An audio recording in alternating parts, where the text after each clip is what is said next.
ವಚನ ಸತ್ಯ ವಚನ, ಭೂಮಿಗೆ ಬಂದ ವಚನ. ವಚನ ಸತ್ಯ ವಚನ, ಭೂಮಿಗೆ ಬಂದ ವಚನ.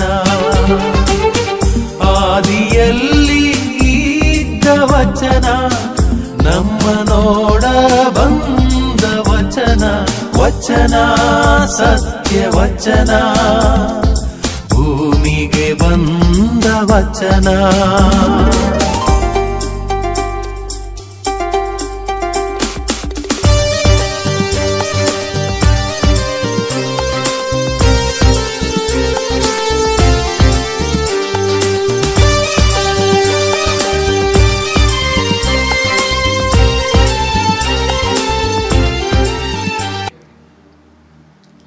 ಪಿತನ ಸುತನ ಮತ್ತು ಪವಿತ್ರಾತ್ಮನ ನಾಮದಲ್ಲಿ ಆಮೇನ್. ಸರ್ವಶಕ್ತ ತಂದೆಯಾದ ದೇವರೇ, ಸುಜ್ಞಾನ ಗ್ರಂಥವನ್ನು ಓದುವುದರ ಮುಖಾಂತರ ದೇವರ ಹೋಲಿಕೆಯಲ್ಲಿ ನಾವು ದೇವರ ಜ್ಞಾನವನ್ನು ಪಡೆಯಲು ಪವಿತ್ರಾತ್ಮರ ಅಭಿಷೇಕ, ಪವಿತ್ರಾತ್ಮರ ವರದಾನ ಕೇಳುವ ಸರ್ವಶಕ್ತ ತಂದೆಯಾದ ದೇವರೇ, ನಮ್ಮ ಮನಸ್ಸನ್ನು, ಶರೀರವನ್ನು, ನಮ್ಮ ಆಧ್ಯಾತ್ಮವನ್ನು ನಿಮ್ಮ ಶಕ್ತಿಯಿಂದ ಉದ್ದೀಪನಗೊಳಿಸಿರಿ. ನಮಗೆ ಬೇಕಾದ ಜ್ಞಾನವನ್ನು, ಬುದ್ಧಿಯನ್ನು, ಶಕ್ತಿಯನ್ನು ನೀಡಿರಿ, ಅನುಗ್ರಹಿಸಿರಿ. ಆಮೇನ್. ಯೋಹನ್ನರು ಬರೆದ ಪತ್ರದಿಂದ ವಾಚನ, ಅಧ್ಯಾಯ 4 ವಾಕ್ಯ 16ರಿಂದ ಮುಂದುವರಿದು. ದೇವರು ಪ್ರೀತಿ ಸ್ವರೂಪಿ, ಪ್ರೀತಿಯಲ್ಲಿ ನೆಲೆಸುವವನು ದೇವರಲ್ಲಿ ನೆಲೆಸಿದ್ದಾನೆ, ದೇವರು ಅವನಲ್ಲಿ ನೆಲೆಸಿರುತ್ತಾರೆ. ಇದರಿಂದಾಗಿ ಪ್ರೀತಿ ನಮ್ಮಲ್ಲಿ ಸಿದ್ಧಿಗೆ ಬಂದಿರುತ್ತದೆ. ನ್ಯಾಯ ತೀರ್ಪಿನ ದಿನದಂದು ನಾವು ಭರವಸೆಯಿಂದಿರುತ್ತೇವೆ. ಈ ಲೋಕದಲ್ಲಿ ನಮ್ಮ ಬಾಳು ಕ್ರಿಸ್ತ ಯೇಸುವಿನ ಬಾಳಿನಂತೆ ಇರುವುದರಿಂದಲೇ ಆ ಭರವಸೆ ನಮಗೆ ಇರುತ್ತದೆ. ಪ್ರೀತಿ ಇರುವಲ್ಲಿ ಭೀತಿ ಇರುವುದಿಲ್ಲ. ಪೂರ್ಣ ಪ್ರೀತಿ ಭೀತಿಯನ್ನು ಹೊರದೂಡುತ್ತದೆ. ಭೀತಿ ಇರುವಲ್ಲಿ ಯಾತನೆ ಇರುತ್ತದೆ. ಭೀತಿಯಿಂದ ಇರುವವನು ಪ್ರೀತಿಯಲ್ಲಿ ಸಿದ್ಧಿಗೆ ಬಂದವನಲ್ಲ. ದೇವರ ವಾಕ್ಯವಿದು. ದೇವರಿಗೇ ಕೃತಜ್ಞತೆ ಸಲ್ಲಲಿ. ಪ್ರಿಯ ಸಹೋದರ ಸಹೋದರಿಯರೇ, ಪ್ರೀತಿ ಇದ್ದಲ್ಲಿ ನೀತಿ ಇರುವುದು, ಪ್ರೀತಿ ಇದ್ದಲ್ಲಿ ಭೀತಿ ಇರುವುದಿಲ್ಲ. ಈ ಸುಜ್ಞಾನ ದೇವರ ವಾಕ್ಯಗಳನ್ನು ಅನುಸರಿಸಿ ಪಾಲಿಸಿದವರಿಗೆ ಲಭಿಸುತ್ತದೆ. ದೇವರು ಪ್ರೀತಿ ಸ್ವರೂಪಿ. ಸಂತ ಯೋಹನನ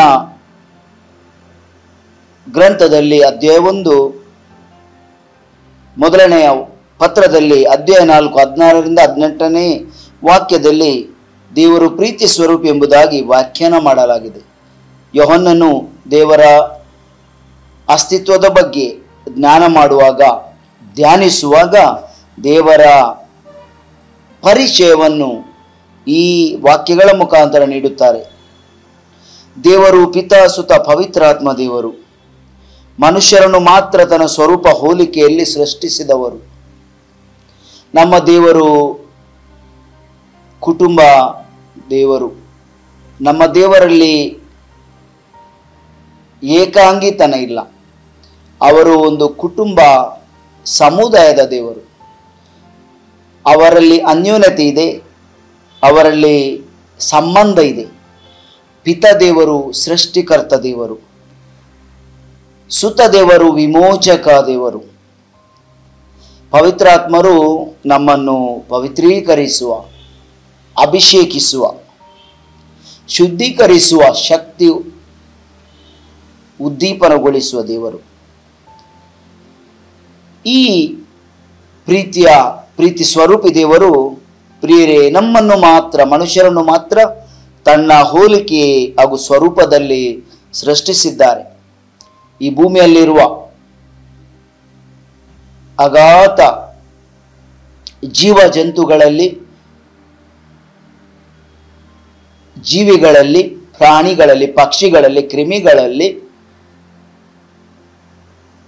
ನೀರಿನಲ್ಲಿ ಜೀವಿಸುವ ವಿವಿಧ ಮೀನುಗಳಲ್ಲಿ, ವಿವಿಧ ಸೃಷ್ಟಿ ಜೀವಿಗಳಲ್ಲಿ ಮನುಷ್ಯ ಮಾತ್ರ ಪ್ರೀತಿ ಸ್ವರೂಪಿ, ದೇವ ಸ್ವರೂಪಿ. ಮನುಷ್ಯನ ಸ್ವರೂಪ ಮಾತ್ರ ದೇವರ ಹೋಲಿಕೆ ಮತ್ತು ಸ್ವರೂಪದಲ್ಲಿ ಸೃಷ್ಟಿಯಾದದ್ದು.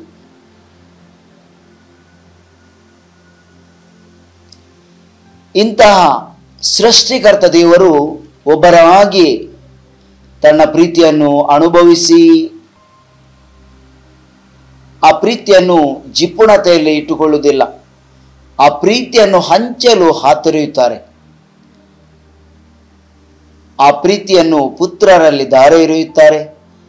ಪುತ್ರನ ಹೆಸರಲ್ಲಿ, ಪವಿತ್ರ ಶಬ್ದದ ಶಕ್ತಿಯಲ್ಲಿ ಎಲ್ಲವನ್ನೂ ಸೃಷ್ಟಿ ಮಾಡುತ್ತಾರೆ.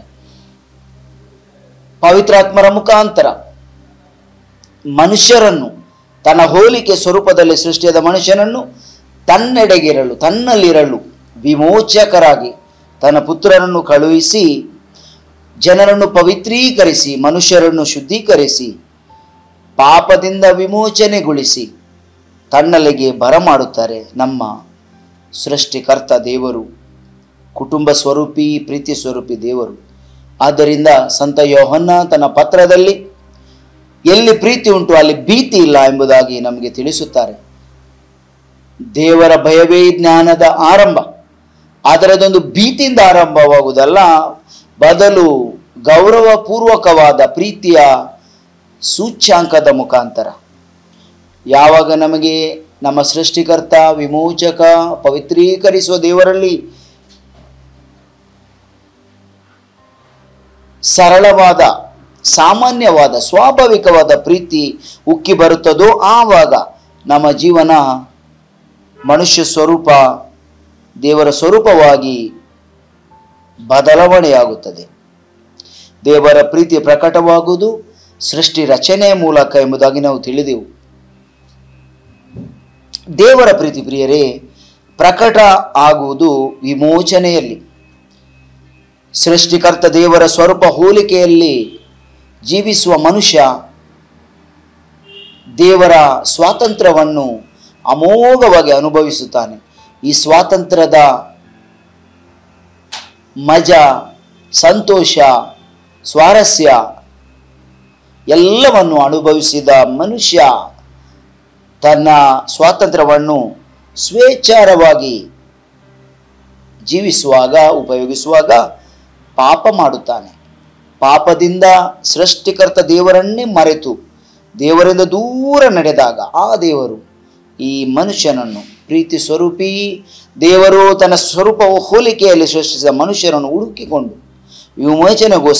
ವಿಮೋಚನೆಗೋಸ್ಕರ ದೇವರ ಏಕೈಕ ಪುತ್ರನನ್ನು ಯೇಸುವನ್ನು ಕಳುಹಿಸಿ ತನ್ನ ಪ್ರೀತಿಯನ್ನು, ದೇವರ ಪ್ರೀತಿ ಸ್ವರೂಪಿ ಎಂಬ ಸತ್ಯವನ್ನು ವಿಮೋಚನೆ ಮುಖಾಂತರ ಪ್ರಕಟಗೊಳಿಸುತ್ತಾರೆ.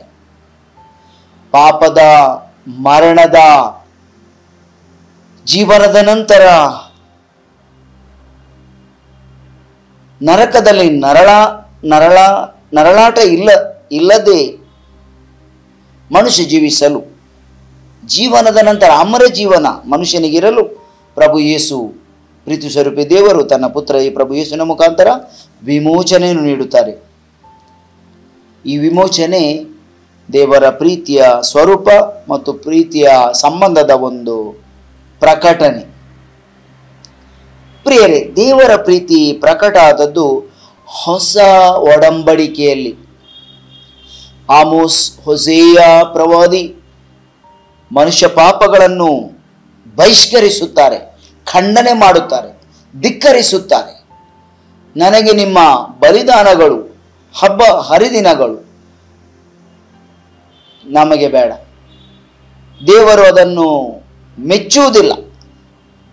ಹಬ್ಬ ಹರಿದಿನಗಳ ವಿಜೃಂಭಣೆ, ಬಲಿದಾನಗಳ ಸಡಗರ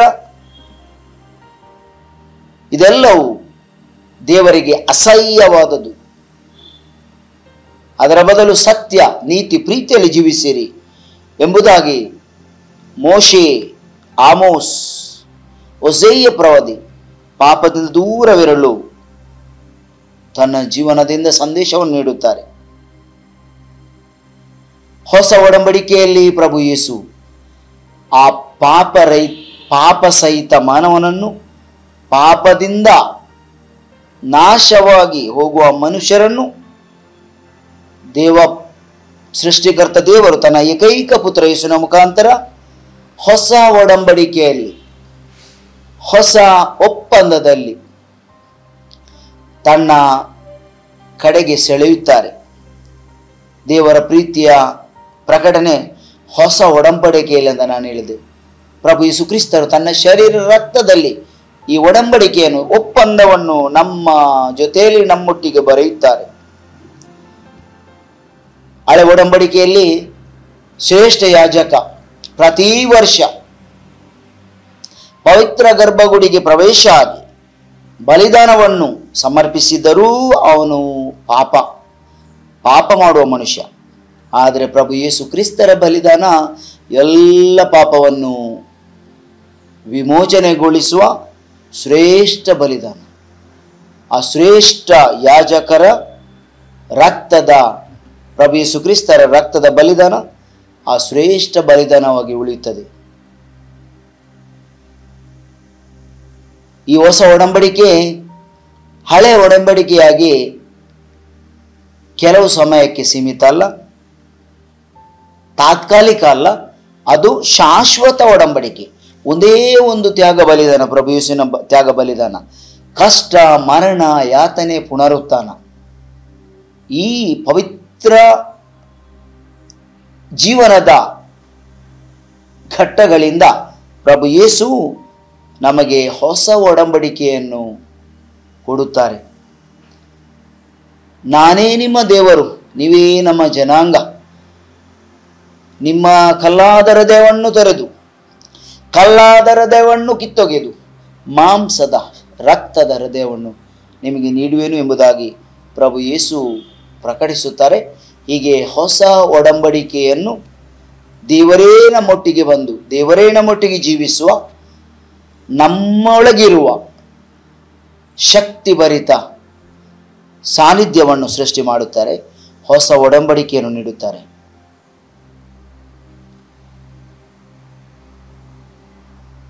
ದೇವರ ಪ್ರೀತಿ ಪ್ರಕಟ ಆಗುವುದು ಯೇಸು ಕ್ರಿಸ್ತರ ಮರಣ, ಯಾತನೆ, ಪುನರುತ್ಥಾನದ ನೆನಪಿನ ಪರಮ ಪ್ರಸಾದದಲ್ಲಿ. ಪ್ರಭು ಯೇಸು ತನ್ನ ಜೀವನವನ್ನೇ ಸಂಧಾನದ ಮುಖಾಂತರ, ಒಪ್ಪಂದದ ಮುಖಾಂತರ ನಮಗೆ ಸಮರ್ಪಿಸುತ್ತಾರೆ. ಈಗೋ ಸ್ವರ್ಗದಿಂದ ಇಳಿದು ಬಂದ ರೊಟ್ಟಿ, ಇದನ್ನು ಯಾರು ಭುಜಿಸ್ತಾರೋ ಅವರಿಗೆ ನಿತ್ಯ ಜೀವನ ಇರುವುದು. ನಾನೇ ಸ್ವರ್ಗದಿಂದ ಇಳಿದು ಬಂದ ಜೀವಂತ ರೊಟ್ಟಿ, ಇದನ್ನು ತೆಗೆದುಕೊಂಡು ನೀವೆಲ್ಲರೂ ಭುಜಿಸಿರಿ, ಇದು ನನ್ನ ಶರೀರ, ನನ್ನ ಸ್ಮರಣೆಗಾಗಿ ಮಾಡಿರಿ. ಪಾನ ಪಾತ್ರೆಯನ್ನು ಸಂಸ್ಕರಿಸಿ ಪ್ರಭು ಯೇಸು ವಿತರಿಸುತ್ತಾ, ಈ ಪಾನ ಪಾತ್ರೆಯಲ್ಲಿರುವ ರಕ್ತ, ಇದನ್ನು ಪಾನ ಮಾಡಿ ನನ್ನ ಸ್ಮರಣೆಗಾಗಿ ಮಾಡಿರಿ. ಪ್ರಭು ಯೇಸುವಿನ ಮಾತುಗಳು ಪ್ರಿಯರೇ, ಹೊಸ ಒಡಂಬಡಿಕೆಯ ಸೃಷ್ಟಿಯ ಮಹತ್ತರವಾದ ಪ್ರಕಟಣೆ. ಪರಮ ಪ್ರಸಾದದಲ್ಲಿ ಪ್ರಭು ಯೇಸು ನಮ್ಮೊಟ್ಟಿಗೆ ಇರುವಾಗ, ನಾವು ಪರಮ ಪ್ರಸಾದದಲ್ಲಿ ಪ್ರಭು ಯೇಸುವನ್ನು ವಿಶ್ವಾಸದಿಂದ ಭುಜಿಸುವಾಗ ದೇವರು ಪ್ರೀತಿ ಸ್ವರೂಪಿ ಎಂಬುದಾಗಿ ಪ್ರಕಟಣೆ ಆಗುತ್ತದೆ. ಮಾತ್ರವಲ್ಲ, ಆ ಪ್ರೀತಿಯನ್ನು ನಾವು ಒಪ್ಪಿಕೊಂಡವರನ್ನು ಭುಜಿಸುವಾಗ, ಪಶ್ಚಾತ್ತಾಪಪಟ್ಟು ಅವರನ್ನು ನಾವು ಭುಜಿಸುವಾಗ ಪ್ರಭು ಯೇಸುವೇ ನಮ್ಮೊಟ್ಟಿಗೆ ದೇವರ ಪ್ರೀತಿ ಸ್ವರೂಪವನ್ನು ಪರಮ ಪ್ರಸಾದದಲ್ಲಿ ನಮಗೆ ನೀಡುತ್ತಾರೆ. ಯೇಸು ಕ್ರಿಸ್ತರ ಕಷ್ಟ, ಮರಣ, ಯಾತನೆ, ಪರಮ ಪ್ರಸಾದದ ಸಂಸ್ಕಾರದ ಮುಖಾಂತರ ನಾವು ಅದನ್ನು ಪಡೆದು ನಮ್ಮ ಪ್ರೀತಿಯ ಜೀವನದ ಮುಖಾಂತರ, ನಮ್ಮ ನಡೆನುಡಿಗಳಿಂದ, ನಮ್ಮ ಒಳ್ಳೆಯ ಕೆಲಸದಿಂದ, ಆಧ್ಯಾತ್ಮ ಶಕ್ತಿಯಿಂದ ನಾವು ನಮ್ಮ ಸಂಬಂಧದಲ್ಲಿ ಅದನ್ನು ಪ್ರಕಟಿಸಬೇಕು. ಕೇವಲ ಪರಮ ಪ್ರಸಾದ, ಬಲಿದಾನ, ಸಂಸ್ಕಾರ, ಪೂಜೆ ಕೇವಲ ವಿಧಿವತ್ತಾಗಿ ನಾವು ಆಚರಣೆ ಮಾಡಿ ನಮ್ಮ ಜೀವನವನ್ನು ನಾವು ಸತ್ಕಾರ್ಯಗಳಿಂದ, ಸತ್ಕರ್ಮಗಳಿಂದ ಮುನ್ನಡೆಸದಿದ್ದರೆ ನಮ್ಮ ಪರಮ ಪ್ರಸಾದದಲ್ಲಿ ಪ್ರೀತಿ ಸ್ವರೂಪಿ ದೇವರನ್ನು ನಾವು ಇತರರಿಗೆ ಪ್ರಕಟಿಸುವುದಿಲ್ಲ. ದೇವರ ಪ್ರೀತಿ ಪ್ರಕಟ ಆದದ್ದು ಪವಿತ್ರಾತ್ಮರ ಅಭಿಷೇಕದಲ್ಲಿ. ದೇವರು ಪ್ರೀತಿ ಸ್ವರೂಪಿ ಎಂಬುದಾಗಿ ಪವಿತ್ರಾತ್ಮರು ಎಲ್ಲ ದುರ್ಗುಣಗಳನ್ನು, ದುಶ್ಚಟಗಳನ್ನು ದುಷ್ಟ ಶಕ್ತಿಗಳನ್ನು ನಾಶ ಮಾಡಿ ಪವಿತ್ರಾತ್ಮರ ಜ್ವಾಲೆಯ ಪ್ರೀತಿಯ ಶಕ್ತಿಯ ಸಮಾಧಾನದ ದೇವಭಕ್ತಿಯ ಶಕ್ತಿಗಳಿಂದ ಪವಿತ್ರಾತ್ಮರ ಅಭಿಷೇಕ ಆಗುತ್ತದೆ. ದೇವರ ಪ್ರೀತಿಯು ಪರಿಪೂರ್ಣವಾಗಿ ಪ್ರಕಟ ಆಗುತ್ತದೆ. ದೇವರ ಆತ್ಮ ಶಿಷ್ಯರಲ್ಲಿ ಅವರ ಹೃದಯದಲ್ಲಿ ನೆಲೆಯುವಾಗ ಅಲ್ಲಿ ಒಂದು ವಿಶಿಷ್ಟ ಶಕ್ತಿ ಉತ್ಪನ್ನಗೊಳ್ಳುತ್ತದೆ. ಭಯಭ್ರಾಂತರಾದ ಶಿಷ್ಯರು ಧೈರ್ಯದಲ್ಲಿರುತ್ತಾರೆ. ಆದ್ದರಿಂದ ಎಲ್ಲಿ ದೇವರ ಪ್ರೀತಿ ಉಂಟು ಅಲ್ಲಿ ಭೀತಿ ಇಲ್ಲ ಎಂಬುದಾಗಿ ಸಂತ ಯೋಹನ್ನ ತನ್ನ ಪತ್ರದಲ್ಲಿ ಬರೆದದ್ದು ನಿಜ ಕಾಣುತ್ತದೆ. ಯಾವಾಗ ಪವಿತ್ರಾತ್ಮ ಅವರ ಶಕ್ತಿ ಸದ್ಗುಣಗಳು ಸಪ್ತವರಗಳು ನಮ್ಮಲ್ಲಿ ಇವೆಯಾ ಆವಾಗ ನಮ್ಮ ಜೀವನ ಶಕ್ತಿ ಭರಿತ ಆಗುತ್ತದೆ. ದುಶ್ಚಟಗಳು ನಮ್ಮಿಂದ ತೊಲಗುತ್ತವೆ, ದುಷ್ಟ ಶಕ್ತಿಗಳು ನಮ್ಮಿಂದ ದೂರ ಇರುತ್ತವೆ. ಪವಿತ್ರಾತ್ಮರ ಅಭಿಷೇಕ ದೇವರ ಪ್ರೀತಿಯ ಸ್ವರೂಪವನ್ನು ನಮ್ಮಲ್ಲಿ ತಂದುಕೊಡುತ್ತದೆ. ದೇವರು ಪ್ರೀತಿ ಸ್ವರೂಪಿ. ಈ ಶಕ್ತಿಯನ್ನು ನಾವು ಅನುಭವಿಸಿ ಜೀವಿಸಲು ನಮಗೆ ಪವಿತ್ರ ಸಭೆಯಲ್ಲಿರುವ ಸಂಸ್ಕಾರಗಳು, ಪರಮ ಪ್ರಸಾದದ ಭಕ್ತಿ, ಆಚರಣೆ ಹಾಗೂ ಜೀವಿಸುವಿಕೆ ಇವೆಲ್ಲವೂ ನಮ್ಮ ಪ್ರೀತಿಯ ಸಂಬಂಧದಲ್ಲಿ ಶಕ್ತಿ ಕೊಡುವ ಆಧಾರ ಸ್ತಂಭಗಳು, ಪ್ರಖರಗಳು. ಪ್ರಿಯ ವಿಶ್ವಾಸಿ ಭಕ್ತ ವೃಂದ, ಸಹೋದರ ಸಹೋದರಿಯರು, ದೇವರ ಪ್ರೀತಿ ಸ್ವರೂಪವನ್ನು ನಾವು ಪಡೆದು ಅವರ ಶಕ್ತಿಯಲ್ಲಿ ಮಿಂದು ಅವರ ವಾಕ್ಯಗಳಲ್ಲಿ ನಮ್ಮ ಜೀವನವನ್ನು ತೊಡಗಿಸಿಕೊಂಡು ನಾವು ಸಂಬಂಧದ ಸತ್ಕರ್ಮಗಳ ಸತ್ಯದ ಸಮುದಾಯವನ್ನು ಕಟ್ಟಿ ಬೆಳೆಸೋಣ.